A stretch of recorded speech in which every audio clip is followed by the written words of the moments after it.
Oui, et au nom de son amitié sans limite avec Xi Jinping, Vladimir Poutine voudra en tout cas montrer qu'il n'est pas isolé, en dépit des nombreuses condamnations de l'invasion et des sanctions occidentales. Qui plus est, les 3 autres pays des BRICS, c'est-à-dire l'Inde, le Brésil et l'Afrique du Sud, n'ont pas condamné l'invasion.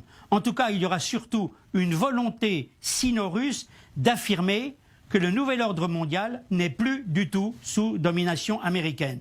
Avec l'aide de M. Xi, comme on peut l'appeler, Vladimir Poutine aura un dessein de démontrer qu'il reste un acteur incontournable de l'économie mondiale et qu'il n'est plus un paria, qu'il n'est pas un paria.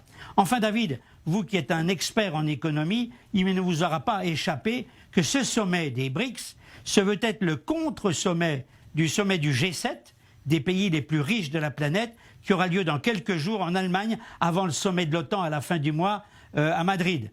Un sommet dont il faut le rappeler, dont Vladimir Poutine a été exclu en 2014 après son annexion de la Crimée. Voilà la réponse du berger à la bergère. Alors justement, que peut-on attendre, Christian, de ce sommet aujourd'hui?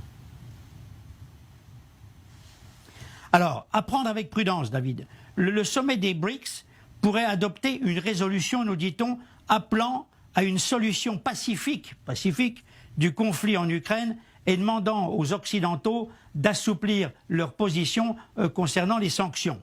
Il est clair que M. Xi imposera sa vision en matière d'économie et de sécurité, tout en voulant éviter une guerre des blocs avec les États-Unis.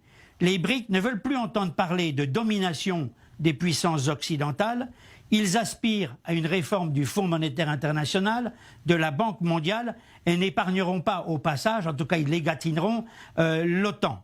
Et puis, chose importante, ils ne veulent plus que le dollar soit la devise des traités commerciaux. Ce qui apparaît de plus en plus clairement, David, c'est que la Chine et la Russie veulent faire du sommet des BRICS une alternative crédible au G7.